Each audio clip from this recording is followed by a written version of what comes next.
and gentlemen, boys and girls, children of all ages, it's your boys at the 1973 podcast, and it's a full boat, full crew. Everybody in attendance.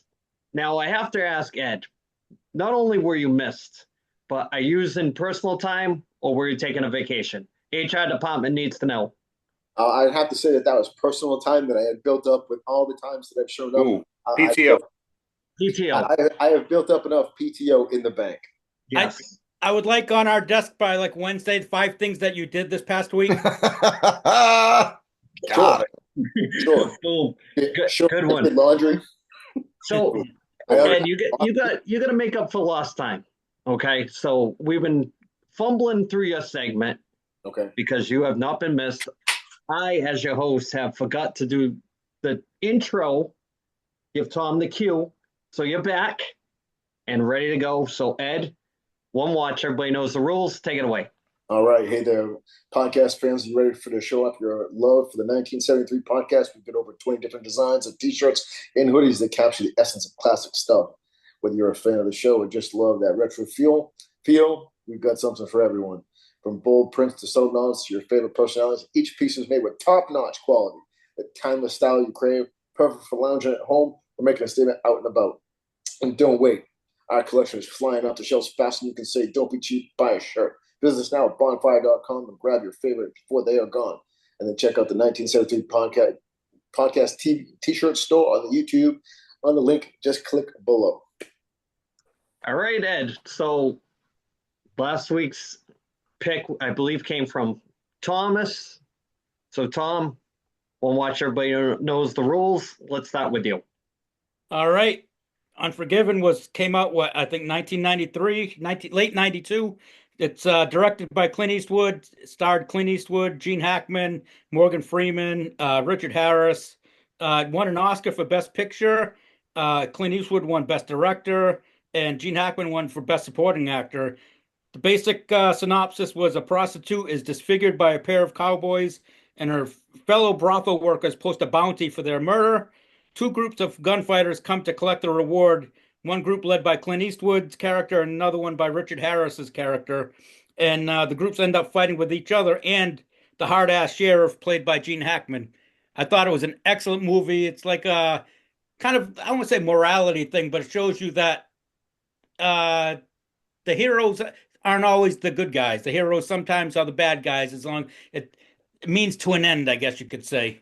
Um, Me personally, I gave it a 9. I thought it was fantastic. It kind of brought me back to when I was a kid with my dad. We used to always go to the movies. He loved westerns, and this is one of the ones that we went and saw at the movies. Um, I gave it a 9. Darren, our number one fan, gave it an 8.5. All right. So we're going to start to weigh in. Bradford, what do you think of the movie Unforgiven? One watch. This movie is not only one of the best westerns ever made, it was one of the best films ever made. They wrote the script one time. There were no rewrites. There were no edits. It was kind of like Clint Eastwood had this movie like kind of tucked back for a while until he finally had some time to do it. Um, he kind of reprised his own wandering stranger role. If you guys are a fan of the old spaghetti westerns, that Clint Eastwood wanders into town, helps a bunch of people out. So in this movie, although this wasn't part of that Fistful of Dollars trilogy, it was still like that guy's persona, if you want to say that. Um, but like Tom said, Money was an absolute scoundrel turned good guy. So like you throughout the whole movie, he's like, nah, I got married. My wife changed me. She wouldn't allow me to do this. There's even a weird exchange between him and Morgan Freeman where he says he doesn't go into town, and Morgan Freeman's like, "So what? You just use your hand?" I was like, "Hold up, don't get weird on me."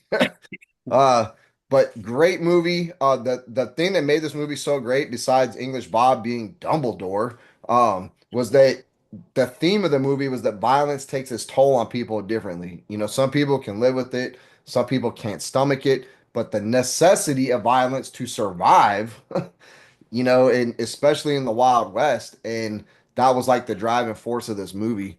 Excellent movie, Tom. I tried to watch it just like on clips of YouTube, and I was like, man, hell no. I gotta go watch the whole thing because it's that good of a movie.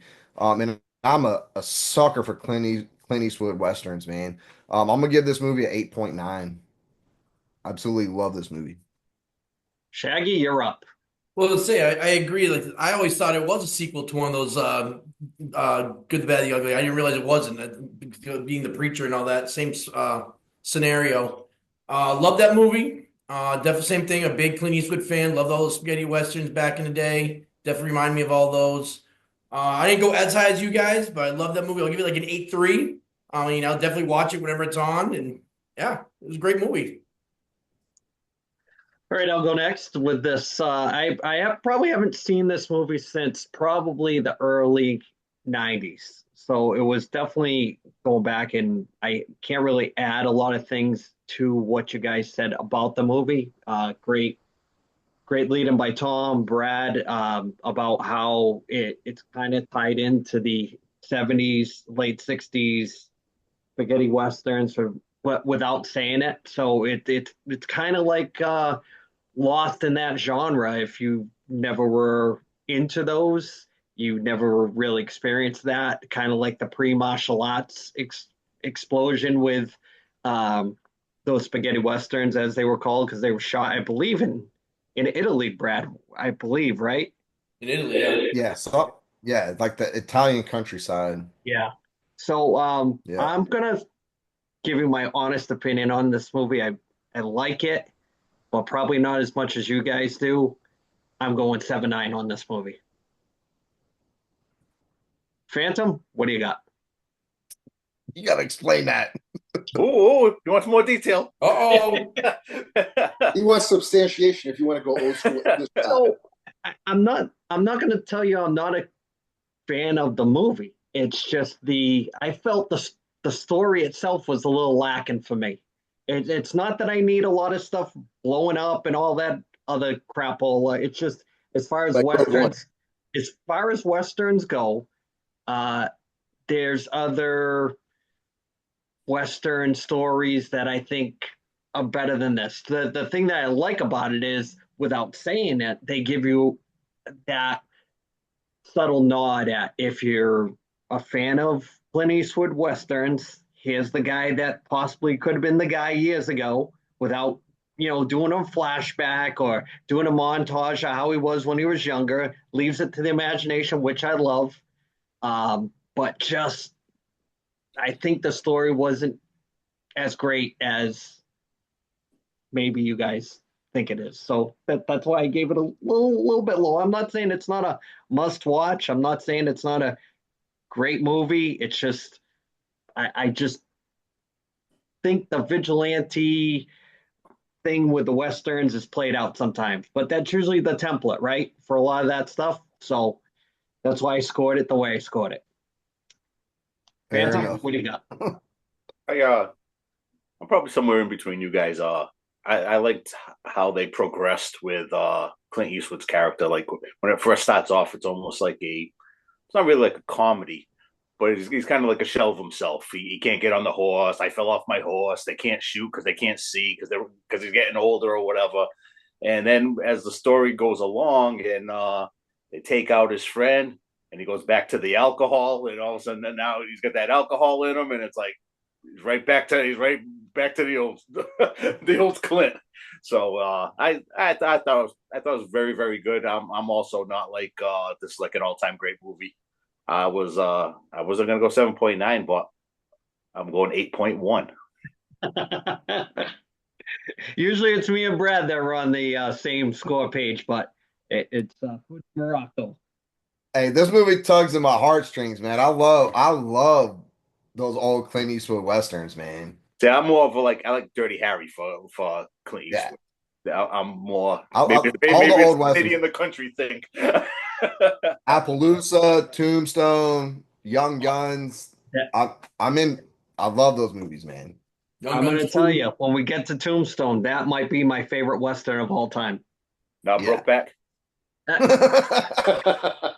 We were saving that for a special time. We're saving that for a special time. Yeah, we're gonna live watch and review Brokeback. That's our first episode. watch along. Brokeback Mountain, episode 1.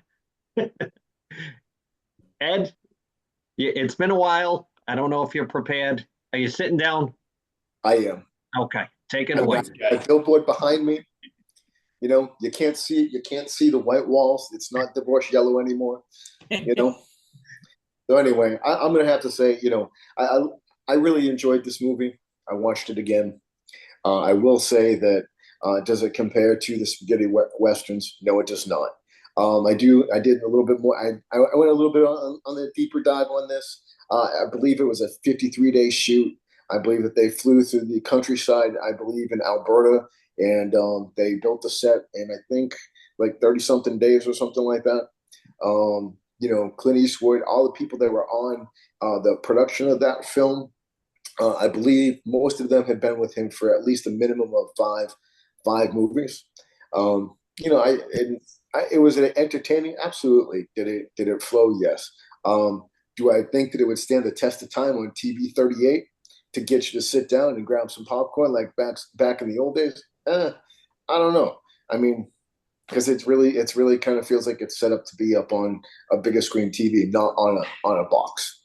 So that's my take on it. Entertaining, yes. I thought the character development was good. I'm going to give it an 8.3. So Ed, you're talking about Dana Hersey in the movie Loft, right? Yes.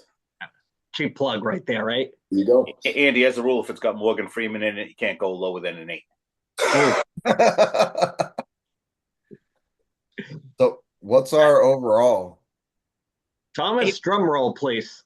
8.4.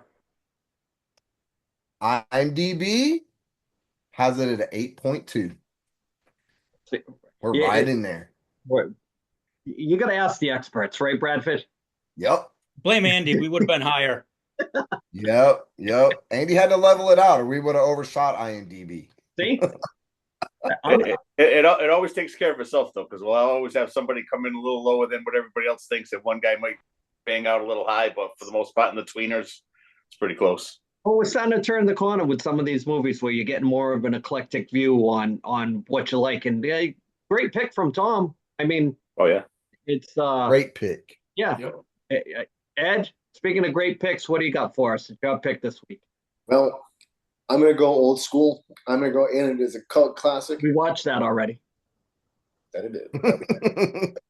That we have. I'm going to go with Friday.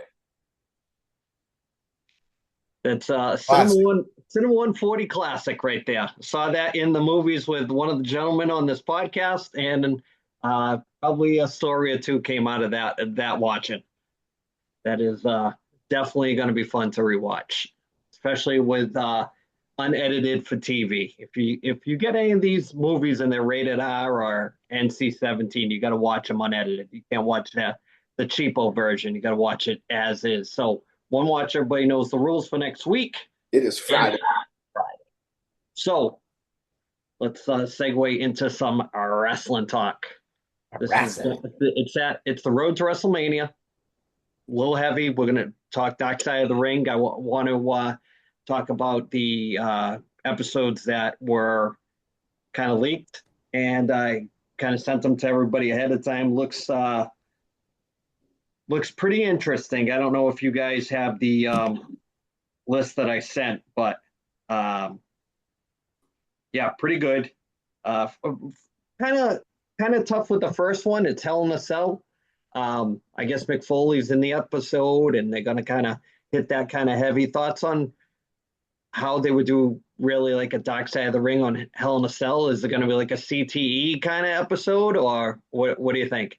I think it's going to be probably like the evolution of it as it's progressed. I mean, now once they kind of got a little PG, kind of takes away from it, where before it was like, who's going to get thrown off the top. I think I don't know if they're going to go the angle of like they should have retired that match after Mick Foley had his little thing, because there'll never be another one like that one. Ed, you want to add anything, or Tom? Well, I think that with Hell in a Cell, I'm going to agree with Ryan. I mean, after that match, I mean, how can you ever top that unless somebody dies? I mean, and being honest, I mean, like, How can you beat that? You can't beat that. There's nobody that's going to be able to beat Ed, it. So, Ed, do we interrupt your dinner? no, I'm having a snack. It's wrestling talk. Oh, I don't talk a lot about You came wrestling prepared? snack. he You thought he was can't gonna be share on with the mute. class. You can't have anything unless you share with the class. Well, I mean, I'm having Greek yogurt with some granola if anybody wants any. I'll pass. I'll stick with Miller Lights. My man's had all day to eat a yogurt. He waited till the pod started. No, it's my snack time. Matter of fact, dude had how many 2 weeks not being on the show to eat his yogurt. He waits till the time he comes back. Hey, it's wrestling time. I know for myself and Shaggy, we don't do a lot of talking during wrestling time. Listen, Yeah. Hey, We know this subject. This part we know. yeah, this is the stuff you know because we usually watch each episode. Even you guys got into it last year watching it. So I think the Hell in a Cell episode is going to be Yeah. kind of a letdown, kind of a little meh. I kind of like the other episodes. Like the second episode is Big Van Vader. Thoughts on Big Van Vader episode? Everything I heard, I thought everybody like hated him, like felt bad for him and stuff like that. Like he was like when Shawn Michaels pretty much just like used him up and like slapped him around in the ring there and stuff, and just everyone just kind of thought he was a laughing stock. I mean, I feel like that's gonna be like a sad episode. The thing that's funny about that is that like through his career, he was like one of those guys that was like considered like legit tough, just to show you the power that Shawn Michaels had at that time. Yep. That he felt comfortable enough that like I'm gonna take liberties on that guy and he's not gonna do shit because if he does, he's not gonna have a job. Yep. Tommy, thoughts on the Big Van Vader episode? It'll be interesting because a lot of the stuff you hear about him earlier in his career, he was kind of a bully, I guess, backstage, and he takes some liberties with guys. But then there are certain guys that have nothing but nice things to say, like Booker T. I'm not Booker T. I'm sorry, Ron Simmons said he owes his career to him because I believe he lost the belt to him. And when Ron Simmons became the first black heavyweight champion, and Ron Simmons said a lot of guys wouldn't have done that for him, so he said he'll always appreciate that aspect about him.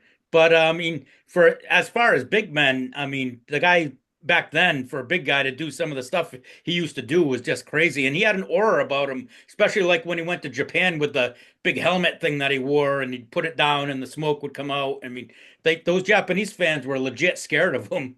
Yeah. And Stan Hansen straightened him out where he popped his eyeball out too. I hope they talk about that stuff. That would be great. Or Paul Orndorff getting mad at him and kicking him with a flip flop on. That's a great story too. So I hope they touch on all that with him. Next one, a guy that's a star on these episodes, Tony Atlas. You gotta love Tony Atlas with his honesty because whether he's just a good old country guy, he's just tells it like it is. He's been in a lot of places where, it's been hot at times and been in a lot of territory. So hopefully this is a surprise episode that, when they talk to him, that he's really outspoken like he usually is on the other episodes. I'm looking forward to that one. Thoughts on that episode? Oh yeah, I think that's. I hope that he opens up the truth vault like he does, and when they do all the vignettes when they cut him into all the other episodes that they've done. Well, I also think we're gonna find some like dirty stuff on him that we didn't know about. Be like, whoa, all right, Tony. We're gonna mention how he likes women stepping on his face and stuff. What's great about getting into these deep dives with Dockside and stuff, with Brad being the younger guy on the crew, is maybe it sheds some light on some wrestlers that he never really had a chance to watch, and we get a different perspective through through Brad's wrestling fan eyes. So that's one I'm definitely looking forward to. Now, the next one is had a cup of coffee in the WWE, Ludwig Borga. I think he was only there for like a year, maybe during that weird 94, 95 Duke the Dumpster Drosy. Everybody had to have a stupid gimmick type of, but from what I know about him, I guess he's from Finland, but he had like ties to Nazi like tattoos on his ankle. stuff like that. Yeah. So yeah, I mean he got involved with like the parliament or the government over there. Yeah, And he's in politics and yes, so I don't know how interesting it's going to be, but it will be like kind of like a just to sit back and watch, kind of like and have your mind blown maybe with somebody that. I think sometimes the ones that are of guys that maybe didn't have a great career or it was kind of an unknown or not really like super popular as far as their characters and stuff. If they're doing one on them, it, like that has potential to be what we're always looking for. Right. They love to throw these things out there, and you watch it, and you're like, I already knew all this shit. Throw me a curveball. Throw somebody on there, and I'm like, why are they doing something about him? Like it almost like makes you not want to watch it because of who it's about. But then when you do, it might end up actually being the best one because you're gonna be like, holy shit. I think it's gonna be one of those cringy ones, like, oh god. Yeah. Well, it was like Brad's favorite episode last season, Chris Colt. Yeah, that was crazy. Never even heard of him. Me neither. Did after that episode though. Yeah. The next one, it got to be a hit. Billy Jack Haynes. Now I read that when they interviewed him for this episode, they did it from jail. Yeah. So they actually, it's not one of those ones that they didn't get his input. So I'm hoping that this is as great as those shoot interviews that he did, because those are off the rails. If you like that kind of thing, you got to watch the Billy Jack Haynes shoot interviews. They are fantastic with all the stuff that he talks about in his conspiracy theories. And Brad, I don't know if you've ever watched those Billy Jack Haynes shoot interviews, but he talks about his thoughts on the Benoit thing, his thoughts on other things that he was connected to. It's fantastic. I think there's like 3 or 4 different ones out, but you got to watch them in like a timeline order because he gets more crazy as they go along. I think this has potential to be the best one of the series. So when I was looking through the list, anyways. Yeah. Another one that I'm really interested in, and here's a guy that I think would have been really, really good if he hadn't passed away when he did, was Hot Stuff Eddie Gilbert. Great mind. He was in a lot of territories back in the day. It always seemed like he was at the right place at the wrong time. Like he was never in a hot place at the right time.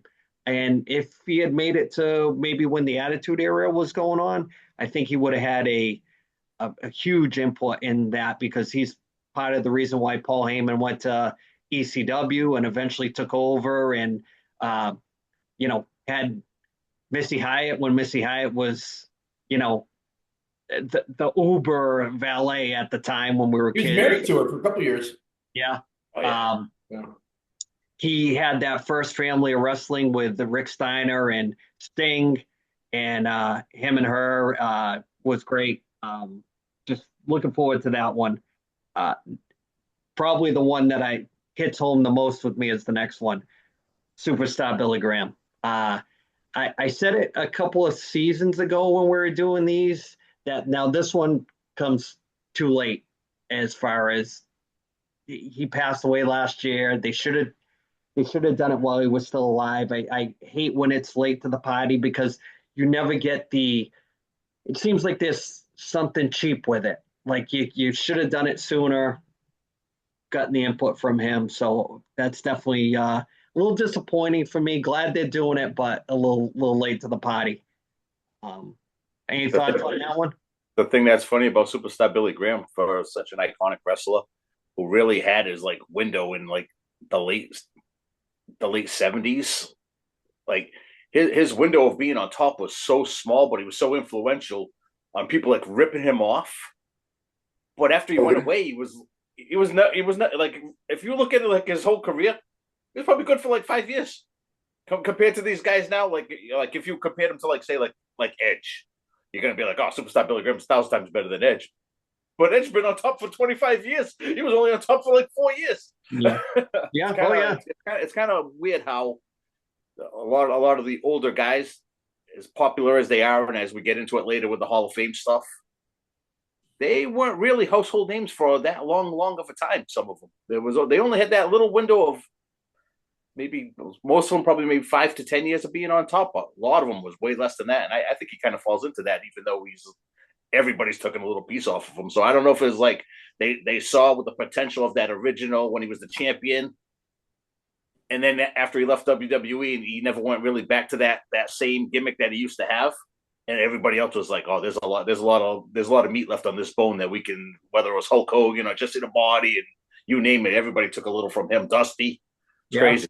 Yeah, that's one of those old DVDs. If you have the old WWF DVD of him, I think it might even be a 2-disc one. Very, very good. Yeah. What is it? 20 years too soon, right, Ryan? Yeah. What's I gonna say? Like my whole childhood, I always got Superstar Billy Graham and Jesse the Body like confused. I thought they were one person. I didn't really two different people. They looked exactly the same with their gimmicks and stuff. Well, it all depends. Like if you're our age, when he was really on top, we were really real young. Well, you're younger than us, so yeah. Tell me about it. 5, 6, 7 years old. Well, I always said it before. My entry level into wrestling was seeing him on TV. He just came on TV to start the wrestling episode when cartoons ended and WWF came on. I was a little bit later than you. I was more like Bob Backlund was the champion when. Yeah. Yeah. I mean, he only had that 1 year from in '77, so into '78. That's when he lost to Backlund. So yeah. I mean, then when he went away, and when he came back with the karate gimmick and he was thinner, yeah. I don't want to spend too much time on one episode before we get into it. But well, to go back to the Billy Jack Haynes ones, like I remember he was at WWE, but I heard he was like a legend in the Pacific Northwest. I can't wait to see about that because I didn't really know too much about that stuff. Yeah. Next one, kind of a letdown, going from like 1, 2, 3 good ones in a row to Daphne. Now, if you were watching WCW, you'll remember her. She kind of was like a crazy kind of. Tom, want to help me out with that? Yeah, I'm actually interested in seeing it because she was very good friends with somebody that me and Ed grew up with, and childhood friend, and who's in the wrestling business, and she had a lot of problems back behind the scenes. I guess she committed suicide, and she was bipolar, and something that nobody really knew about her and it'd be interesting to see if they interview him. She dated CM Punk for a while, so it'll be interesting to see if he's actually on the episode. I doubt it, but you never know. What are you gonna say about Phil Brooks? Is he's got a heavy hit list on of best in the world? Yeah.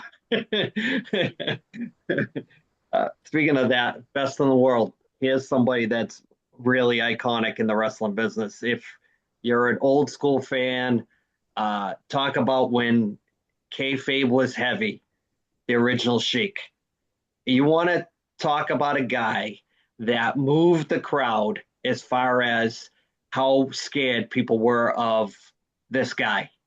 I mean, lived the gimmick 24/7, would not speak to anybody, was the Sheik all the time.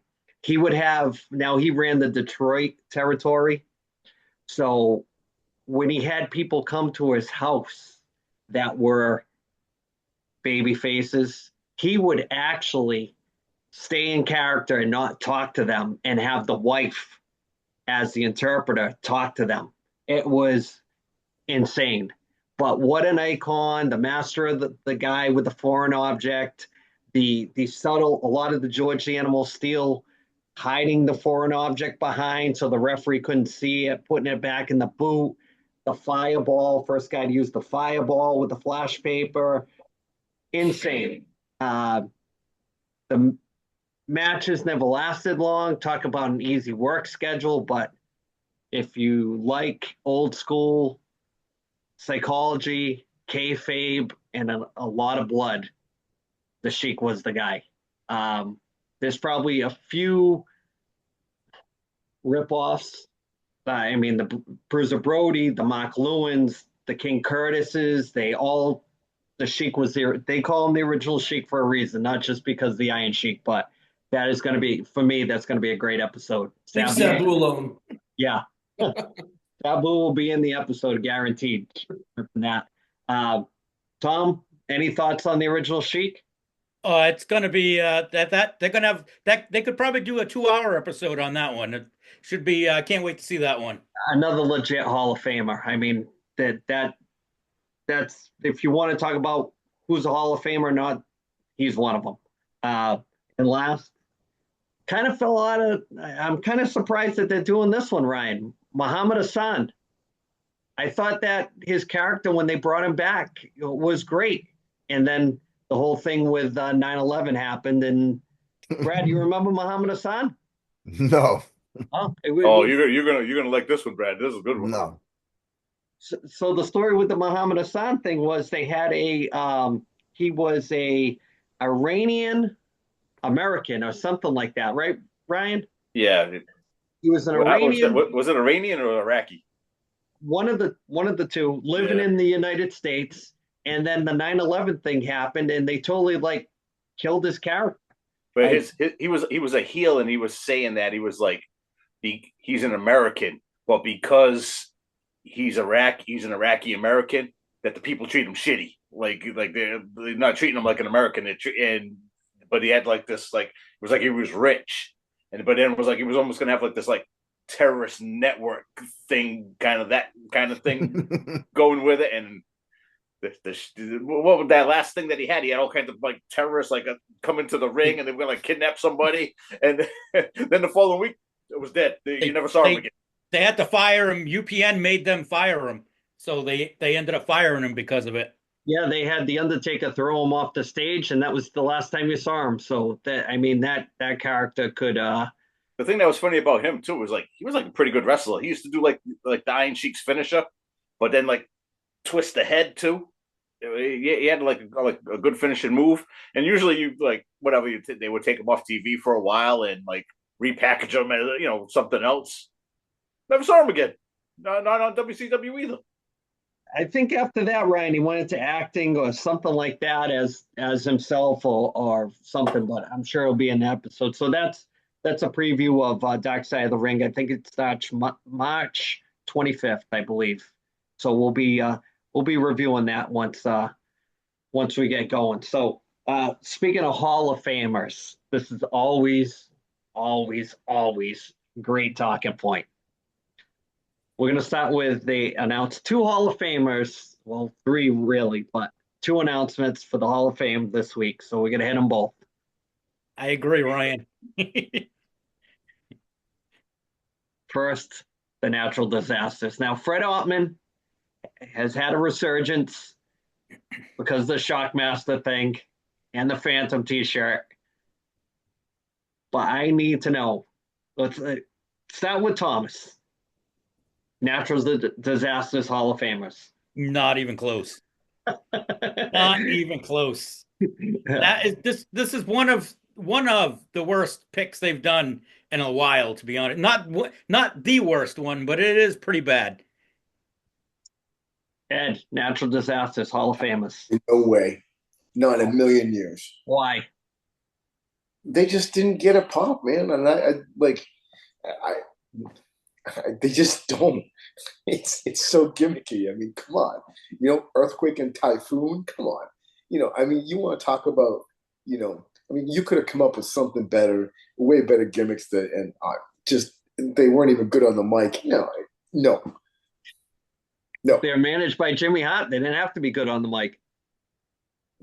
Still, it doesn't matter. Shaggy, Hall of Famers.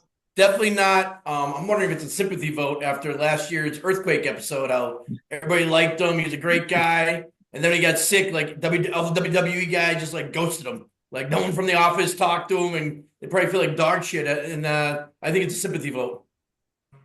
All right, Bradford, you're on the clock. I was gonna say the same thing as Shaggy. It's like Dark Side kind of blew up Earthquake, John Tenta, however you say his name. Put him back out there. The whole Shockmaster thing kind of got revisited, and came back, got repopularized. But Hall of Fame, and by WWE standards, they're Hall of Famers.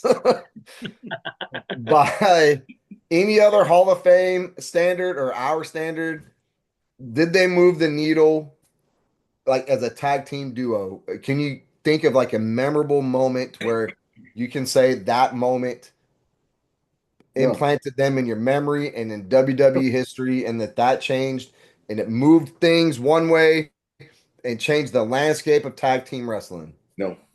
I I, have a moment before we get to the Phantom, which I'm waiting for. When Earthquake squished Jake the Snake. Memorable moment. That was even a part of the tag team. That was when he was by himself. Right. Right. yeah, I don't know. I'm like 50-50 on them. I mean, they've put in worse. They put in, worse, you know. At least these guys were in the industry working and jobbing it, like give them their dues, but they've done worse. So I'm not 100% like mad at it, you know? They've done worse the last time we have this conversation. Yeah, yeah. All right, Phantom. You wait all year for this. This is what I wait for. Have at it. What's he gonna say? Go ahead. You have Awful. the floor. Awful. Yeah, I was ready to tear up Demolition if they were going to try putting Demolition in. Never mind these guys. Yeah. At least Demolition has a little bit more legs to stand on. Oh, I don't even think John Tenta should go in it by himself, and at least he had like a somewhat decent solo career before they put through the two of them together. But no, that's everybody that just had like they were at least a legit tag team, not like a throw together tag team, like a mixed tag kind of a thing. But no, that's uh, I'm gonna tell they even have the belts. I can't even really remember them doing anything. I think they did have They it. probably They did did. have They them, but did. yeah, no, I'm out on that one. I got nothing to say. That's garbage. All right. So we're going to move on to option two, the total package. Lex Luger at one time was the Phantom's favorite wrestler at one time. I'm going to start with the Professor Thomas. Absolutely Is the deserves it. total package a Hall of Famer? Absolutely. It's funny. I was looking up some of the stuff, and I didn't realize he was the second Triple Crown winner in WCW, and I also didn't realize that he had never won a belt in WWE.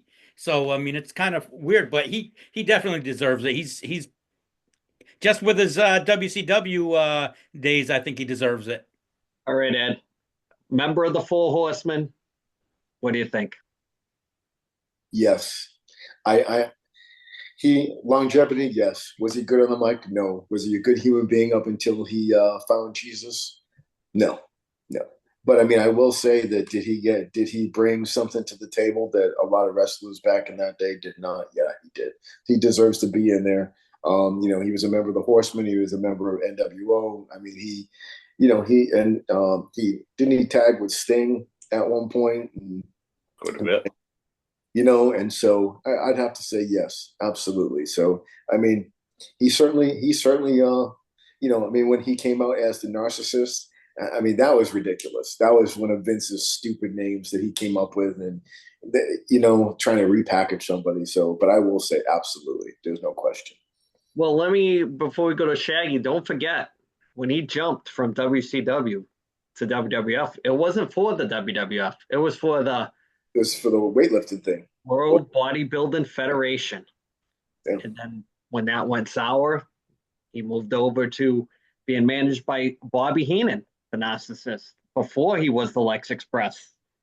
I mean, my thing is that was, I almost feel like that was Vince's cover story why everybody was on gear back in the day.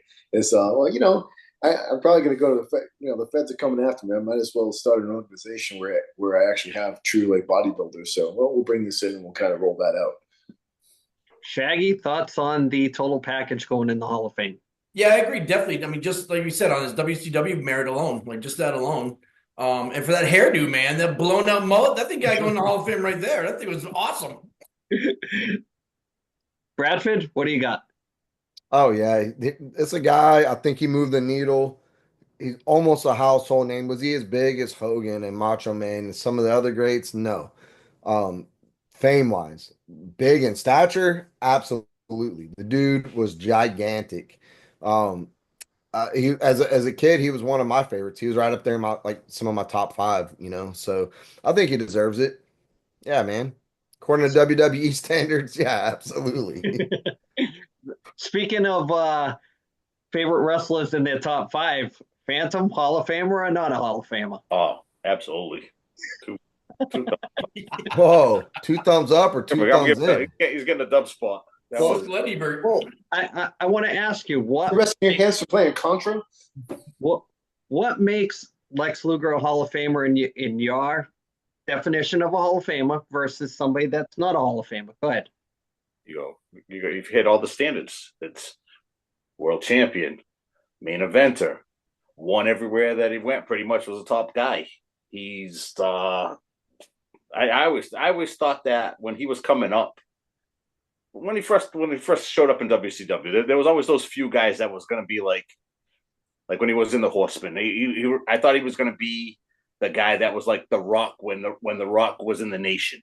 It's like he's going to be the next Ric Flair. He's like they're going to put him in the group and he's going to like think he's the top guy and kind of go out. And I think even when Vince brought him over to WWF, like at some point I was like, "You're going to be my new Hogan," because he's a Vince guy, good looking guy, big, awesome finisher. Where's He Bikini? what's that? Where's Bikini Bottoms? Where's Bikini Bottoms? But no, I'm a huge fan. Good stuff.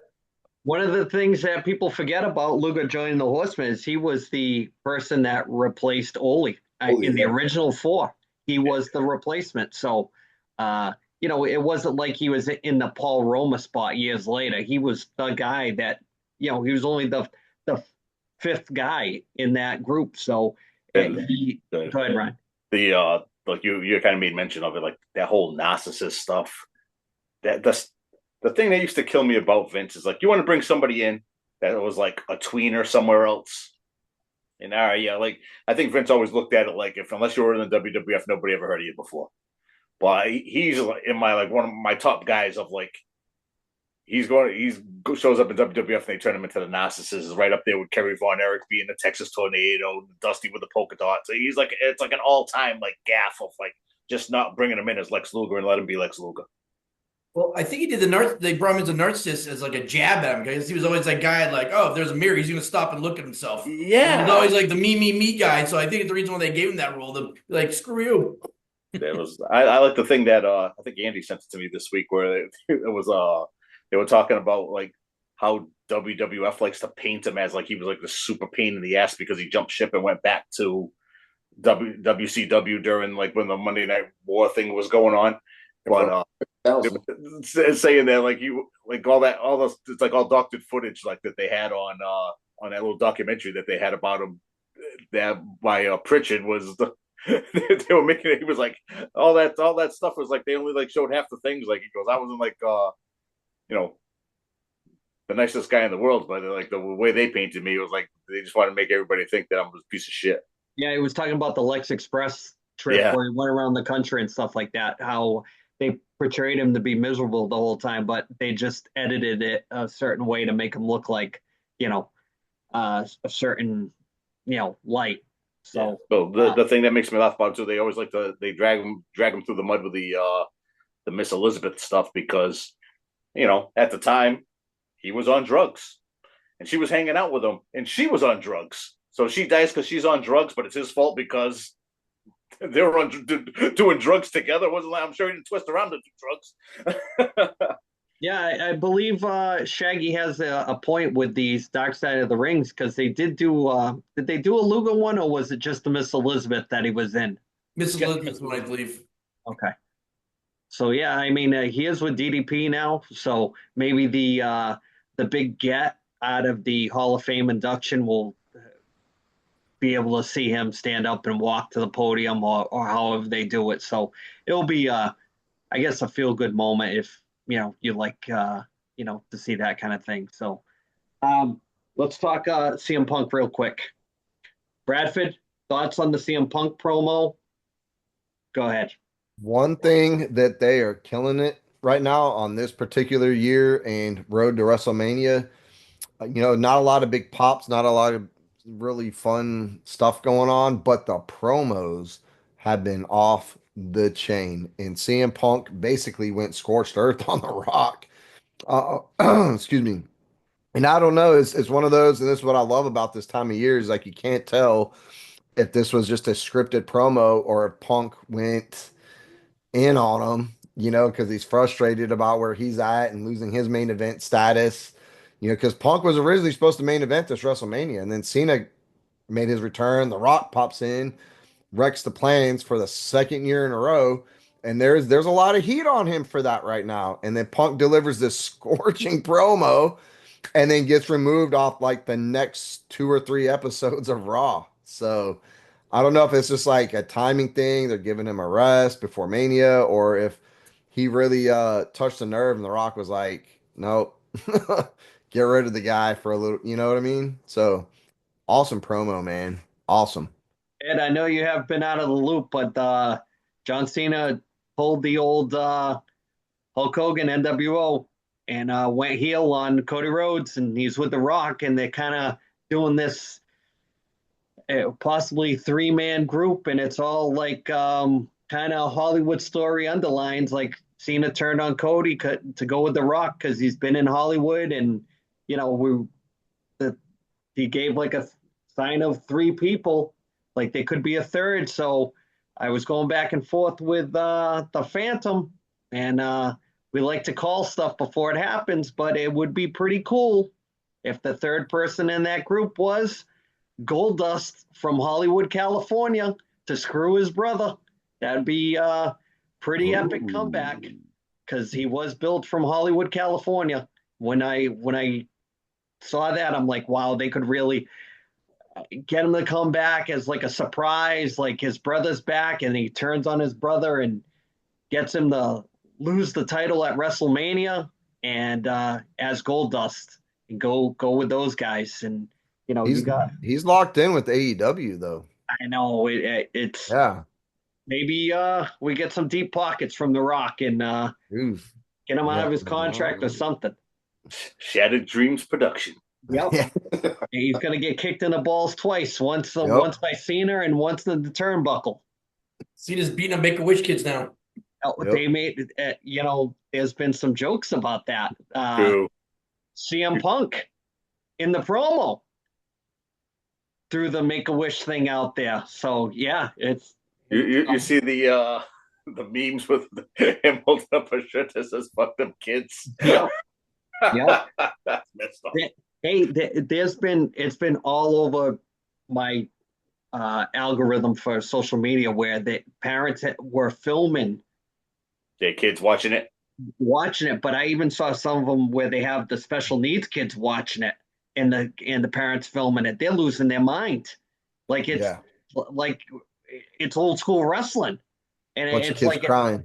it does the heart good to see that. That's what it Yeah. used to be like.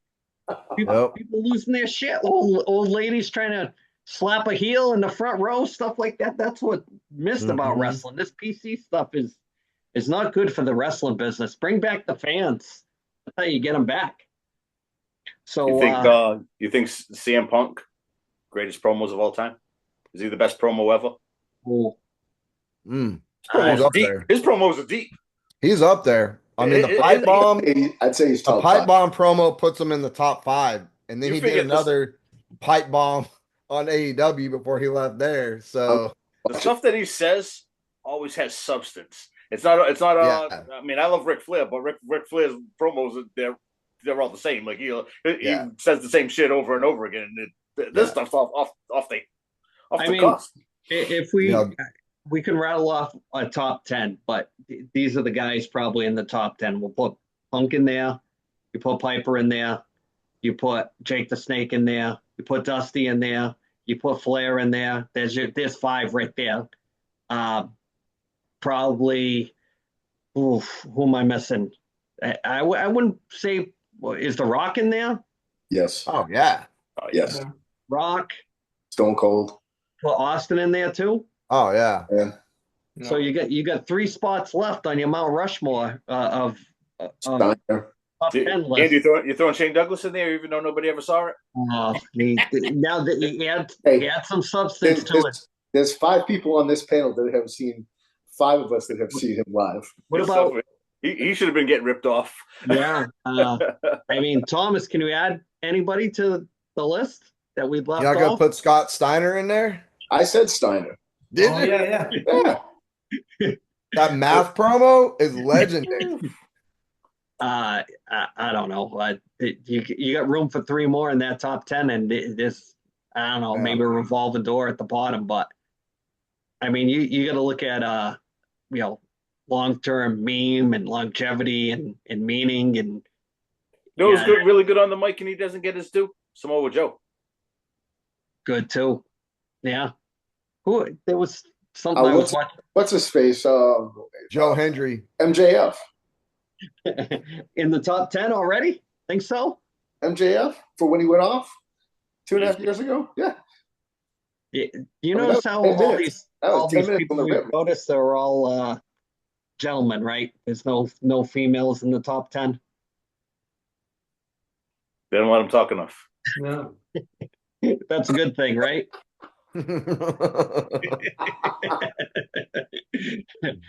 Anyway, so I'm not saying definitely. let's shift gears and start talking some sports. Tom, you know what time it is? Have some shitty picks. Let's go. All righty. Tom Shitty Picks is brought to you by Brock Street Brewing Company, located at 244 Brock Street South in Whitby, Ontario. Everything is brewed in-house, including their hard iced teas, their beers, vodka sodas, and their hard seltzers. So if you're in the Whitby area, go check them out and tell them the 1973 podcast sent you. Good, Thomas. Got a pick this week? Oh, yeah. Well, this is a tough one. This time of year, there's not much to kind of go off of. It's just normal hockey, basketball. I did the Bruins last week, so I Are you gonna do them this week?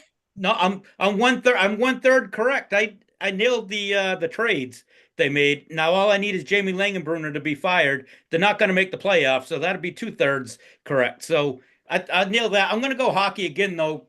Everybody's so wide open. It's so close together in the playoffs. I'm going to go with this is a big week for Igor Shesterkin. Everybody talks about Swayman's contract, but Igor signed a bigger deal than Swayman, and he has not put up this year.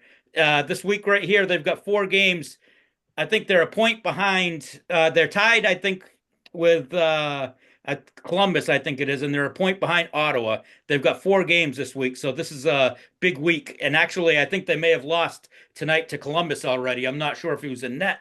They got smoked too. Yeah, so this is a big put up or shut up week for him. So I think if they lose and if they somehow don't make the playoffs, which is a good possibility, I mean, he's going to get torched in that New York media. While you have the floor, Thomas, we want your Bruins rebuttal, being the member of Bruins Nation. I'm actually not too everything kind of averaged out. I thought he did well with the draft picks they got. They're loaded with picks right now. I wrote it down somewhere there. They've got the next 3 drafts. They've got 4 first-round picks and 5 second-round picks. So it's time to put up or shut up. They've got it as long as they have the picks. Now they just have to draft correctly. Hopefully it's not Sweeney making the picks because I can't stand him. I think he did Marchand. I won't say he did him wrong because he did trade him, but if you watch the press conference that he did, his whole body he tensed up when he started talking about it. You could see he was pissed off that they couldn't reach a deal, but he was kind of you could see he tensed up when they started talking about it, so he's not happy. I thought they could have gotten more than, I mean, it's a conditional second-round pick. It could be a first-round pick if Marchand plays in 50% of their playoff games. It kind of evens out because what I thought they could have got for Marchand, they actually got for Carlo. I thought they got more than what Carlo was worth. They got a good prospect and they got a first-round pick for him. So I'm not disappointed with. I thought they should. They have to break up the team eventually, blow it up. They weren't going to, even if they somehow miraculously made the playoffs, they weren't going to do anything. There are too many loaded teams this year. So I am happy they did it, but now I just hope they clean house in the front office. Get rid of both Sweeney and Neely. I just want to say how fun Florida is going to be to watch in the playoffs. How that is going to be so entertaining every series that they're in. If they end up playing Toronto, it's going to be even better. I mean, if they play Ottawa, it's going to be awesome too. So I don't know where the chips are falling as far as that goes, but the Florida Panthers, the chances to repeat, it's pretty damn good. If you ask me, with the moves that they made, just the Seth Jones thing for a goalie that's very good, but they don't need him right now. I mean, what more can you ask for? If you're a Florida Panther fan and you were on point with them watching them last year, it's going to get even better this year. 10 of those fans. And thoughts on Marchand getting moved? Well, I was very shocked. I mean, I was it was kind of like the night that we were watching the game when they lost. I kind of felt like this big. It was kind of like it was kind of like Star Wars when you felt like this great force of the planet getting blown up. It kind of had that feel to it. I was kind of expecting a lot of crying eyes, which there were. And I can't say anything, from the team that I enjoy watching or used to enjoy watching, but I can't basically get the feed anymore. Anyway, I'd have to say on that. We can make that happen. Look, I got the NHL Network on right now in the background. So, I mean, come on. I'm trying. No, do I feel like that? I mean, the biggest problem with the Bruins is draft picks. They're not very good at drafting people. That kind of sounds like it's kind of like the scouting department or, the people that are in charge, It's very odd to hear somebody that is excuse my language, but quite the Bruins honk, to use an old Jim Romeism, and by saying get rid of Sweeney and get rid of Neely. I mean, like that's hitting Bruins fans to the core, man. But I do believe that it's certainly going to make the Florida Panthers very, very entertaining to watch during the playoffs, and really getting excited about watching some serious hockey and watching the playoffs this year. Brad's amped. You can tell just by the look on his face. Hold the back. Oh, yeah. Got his hockey shirt on today, so he is participating. That's right.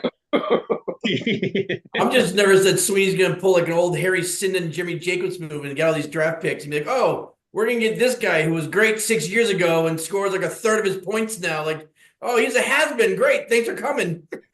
They've opened up. They're going to have $34 million in the offseason. Now, I don't know who is out there for free agents this year, but they'll have some money to spend. So the rebuild could go rather quickly if they do it correctly. But I like the optimism. I'm going to say how the mighty have fallen 2 years ago at President's Trophy. You know how it is. You're a Canadiens fan. I do. They've been terrible. I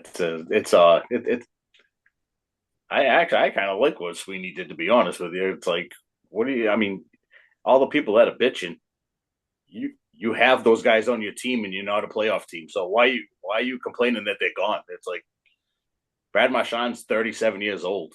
You want to re-sign him? Like, why? Like, even if he puts up some decent points, if you kind of retool it, move him and get something for him, he's gonna I don't think they realize that it's like Bruins got like 20 games left. He's gonna play those 20 games and he was gonna be gone. Like they weren't re-signing him, so people are like, oh, you only get a second round pick for him. It's like, first off, he's kind of he's not screwing the Bruins. He didn't do it on purpose, but he's like banged up. He's hurt. So that's going to hurt right there. And he's got a no trade. So he got to pick where he got to go. So all these people that are like, oh, I can't believe they sent him to the Panthers. Like, the no trade was only to 8 teams. Yeah, he had to pick where he wanted to go. So they kind of did him a solid to, send him off.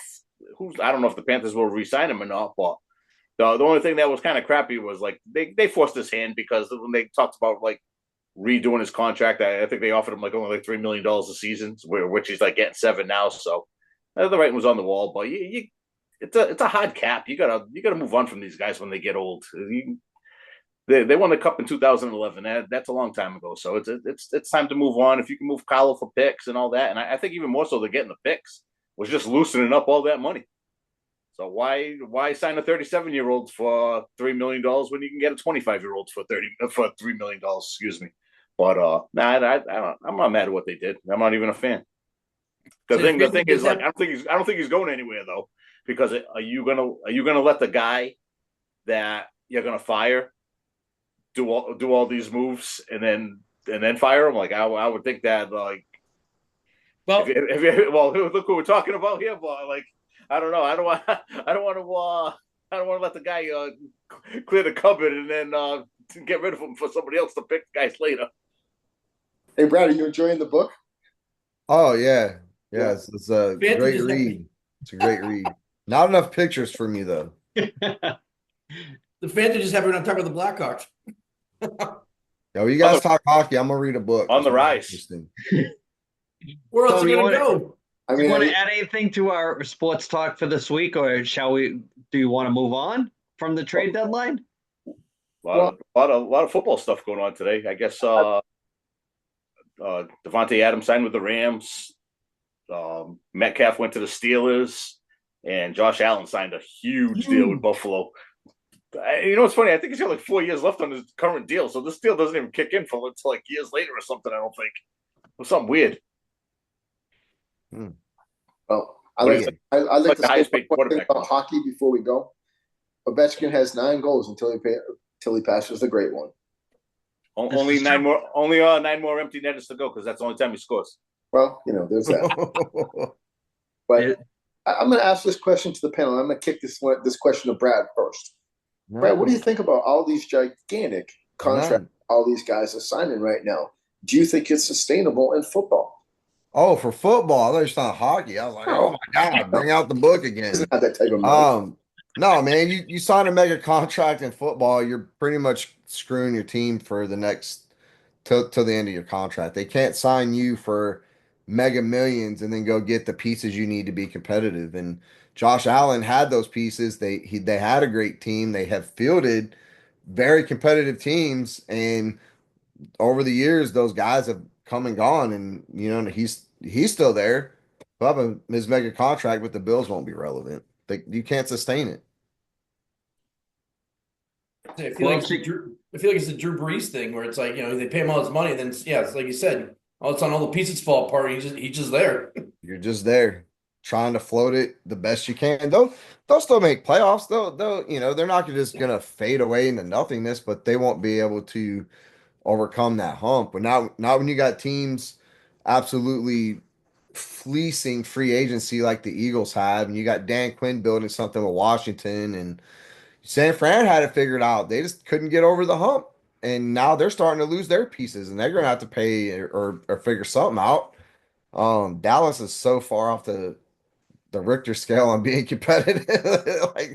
Because they paid mega contracts to Zeke and to Dak, and they're going to be paying on that stuff for years, man. And it's you got to draft young talent, got to hit on that talent and get them young, keep them on that rookie contract. That's how you win. That's the new formula now in the NFL. So, yeah, man.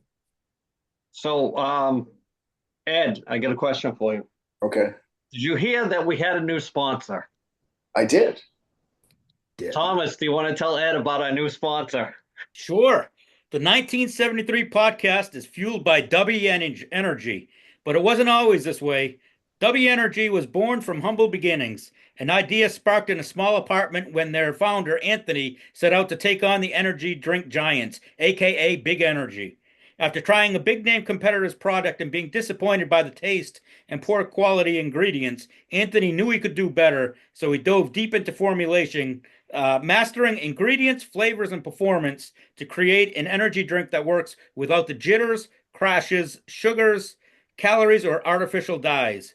Dubby launched with just one flavor and reinvested every penny to grow. Now, they've crafted 15 plus custom made flavors enjoyed by thousands of loyal customers every month. So, are you ready to break free from big energy? Go to www.w.gg and use code 1973podcast at the checkout for 10% off your order. W Energy. No jitters, crash, just pure focus. Now back to the 1973 podcast.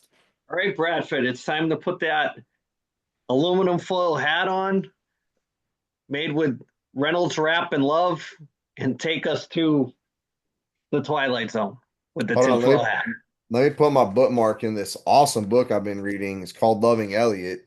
You can get it on Amazon. Great book written by our very own Andy.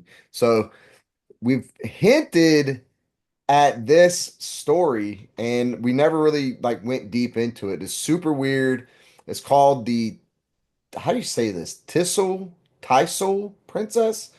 So in 1969, a bunch of Russian coal miners were mining for coal, spoiler alert, and they came across a solid casket, seemingly untouched by time. It was a basically this casket, intricately carved. I guess it had a see-through lid, and this woman was like submerged in this pinkish, bluish liquid, and she was like untouched by time. She looked to be about 30 years old, European features, long dark hair, ornate silver uh, uh, tiara, or like crown or whatever. She was dressed in a delicate lace dress, very nicely dressed. You know, obviously, like she came from money, and she looked untouched by time. The casket was made of like a white marble. It was sealed with like an unknown black resin that scientists weren't able to like identify what the substance was that sealed it. Preliminary tests suggested it was tens of thousands of years old, and but they couldn't like nail down of where it came from or who she was or where she came from. And then obviously as soon as they tried to open it and sample the liquid and everything, she just like shriveled up. It's just like soon as her body hit like 1969, air, she just shriveled. So, super weird story coming out of Russia. They have all the craziest, weirdest stories in Russia anyway. So I'm not even surprised that this came out of Russia.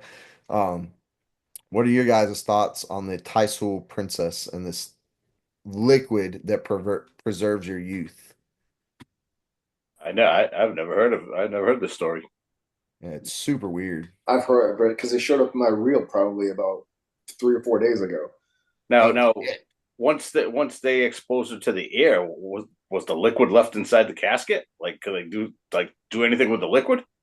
I don't know. I don't know if it like just like evaporated, or if it was like one of those things where like the Russian government just like squashed it, because it's in Russia, so everything's super secretive. Like when they had their huge alien encounter where the Russian soldiers like shot on the UFO in the woods, and then the UFO like vaporized a couple of guys. They like that story got out, and their version, of like the Men in Black, you know, has squashed that, so it's almost unheard of now. Most people don't even know that story. So I don't know what happened to it, man. It's just a weird story. So, Brad, I'd heard that story before you brought this up, but it seemed like it had a resurgence with that story when remember a couple, maybe it was last year or the year before, where they were doing the same thing. They were mining and they found the angel statue in Russia that was underground. Oh, Do you remember that? And it was like in ash, and it looked like a regular person with angel wings that was submerged in like volcanic ash. That was in Russia too. Did you see that story? no, I Googled it right now. Okay, so maybe a year or two ago, and it was before the AI thing really, screwed up what's real and what's not. There was a angel that is bigger than a normal person, but it looks like it was almost like Pompeo, where people are like taken over by volcanic ash and then kind of like mummified.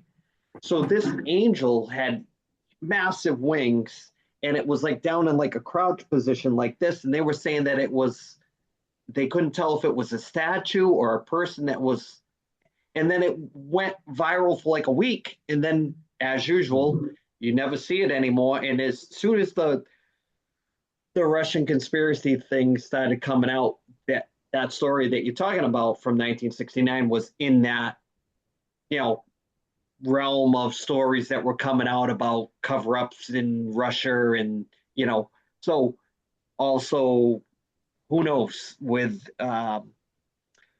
all these AI things and what's real, what's not real. We've touched on that before, but yeah, it's definitely Russia's kind of like still there in China, probably the two countries that still kind of are out in the open with finding certain things. It's just a matter of how quickly you can see them before they get covered up. Agree or disagree? Yeah, Russia's like the Wild Wild West when it comes to conspiracy theories and conspiracy happenings. And by the time it gets to us, it's like, well, is it a hoax? Is it KGB? Is it misinformation? Is it, it's the crazy Ruskies, man. They're always into something over there. Yeah. Tommy, want to add anything? No, I had never heard that story. So as he was talking, I was Googling it. It's pretty interesting. I'm going to have to do a little bit more of a deep dive into it, but it's interesting that where I read they were saying that there's a lot of government suppression with a lot of the information getting out about this. So that there you go, what we were just talking about. No pictures. Just not That's that I've saw. So everything I've seen is just like somebody their own like artwork or Recreating, some yeah. AI generators. Yeah. I'm like, where's the photos? Where's the pictures? Something. There's gotta be something. I'll see if I can find you the story and send it to you guys on that volcanic angel statue, and I'll just send it and see if you had I don't seen know it. if do you Have you? I don't know if Tom or maybe Ed, guys from like this area. Do you remember when we were kids in the Dartmouth Mall? They had a display of Bigfoot and like this frozen chamber, and then you could go there and see it. I No. remember it. I don't know. Yeah, it was like I can remember when we were kids. You walking through the mall, and it was like where they would put Santa, and they had this like big like it was like it looked like a coffin, and you could go up and inside they had like this frozen Sasquatch inside the thing, and they were trying to like say like it was like Bigfoot. I remember it. Crazy. And then they give you like a little handout about it or whatever. So when the Bigfoot craze was like really big, probably like in the early '80s or late '70s, or however when we were little. But yeah, it's that's funny that wish we would have had the cell phones back then. Can you imagine all the stuff we'd have pictures of and videos? Or that probably wouldn't have worked out too good for me, but back then it'd be cool to take some pictures of some of the stuff that we saw when we were kids. You could go see Bigfoot and get an Orange Julius at the same time. Ooh. And watch a flick. And you That's can it. also go grab lunch at the Woolworth counter as well. That's also true. Over there and get some liver. Whatever's on sale. Sneak some popcorn into the movies because you're too cheap to pay full price. So we'll wrap it up for this week with some shout outs. So Shaggy, what do you got? Yeah, I want to shout out to my daughter Sienna. She did a great job this week. Her dance team danced at our local AHL, the Springfield Thunderbirds game against the Bruins, and did a great job. Fantastic. Thomas. I want to give a shout out to Montreal for surviving what happened 23 years ago. This right here. When what was it, about 7 or 8 Americans went there to celebrate a bachelor party, and just say things happened. That they did. That they did. Who got married? And with your shout out, any memories from that trip? I remember going and we went to the Marché market and had steaks underground. And then I remember Scotty and I walked home in an ice storm about 20 minutes before you guys left. He and I had enough of being where we were, and it was time for us to go. Bradford, what do you got? Uh, nothing as good as that. Oh. That was our ticket from the game. I'll shout out the local vet. We had to take old man Jackson to get a mass removed from his eyelid. Good blood work, so it's life-threatening and cancerous. And then while they were removing the mask, they took out a rotten tooth. And they did a really good job. I was super worried because of how old Jax is, and grandpa dogs don't respond well to even though they put him under, stuff like that. But it's still traumatic and a hard recovery. But he's doing well. He's bouncing around like like they shaved 10 years, like it's a puppy again. So they did a good job, man, and that's rare. They charged me a little bit, wasn't an arm and a leg, but it's always like, oh, my vet bill was gigantic. And I was like, yeah, it was expensive, but it was worth it. And it wasn't as expensive as I thought it was gonna be. So shout out to that vet because they did a really good job. Bradford, get that care credit in your wallet. That way you can take care Yeah. of those vet bills. Good Yeah. job. Take it from a guy that knows a guy that loves animals. So Yeah. shout out from me, my eldest, the Sauce, bringing another championship home from Waterville Valley. Had an epic celebration in the locker room. Big guy stuff. Handling his young Steve Austin. And I will probably post it at the start of this episode for chuckle factor. So shout out to the El Sauceroo. The daughter not so lucky in the States, overmatched, undersized, didn't get it done. One more chance next week. Another team. Let's go bring one home. I'm going to end this podcast with the Phantom telling the story, best story, and shout out from that weekend in Montreal. Take it away there, Brinkowitz. Oh, jeez. Where do we start? I think we were the originators of booing in Montreal. I'll say that. We've had quite a few stories come out of that city over the years. We'll keep it clean for the kids. My favorite story, seeing that I already brought up Sasquatches, is Ed roomed with somebody that will remain unnamed. Guy seems to be a little bit fuzzy. And the guy happened to jump in the shower before Ed. Air pants. And then Ed followed him up, and when he went in the shower, the whole tub was full of hair. Oh, what? So it wasn't me. I was not in that room. Was not me either. That's how I thought it was. No, nobody. There's nobody on this panel. Has more hair on their body than they do on their head. But we blocked the drain, and we saw some stuff. Some people got manhandled a little bit, but it's a good time. Not the first time. Not the last, hopefully. Hopefully. I like to shout out the fellas. I love doing this with the guys. It's fun. We'll get some throwbacks here and there, and it's a good group. People can keep secrets. Good stuff. In the vault, man. It's in the vault. Oh, yeah.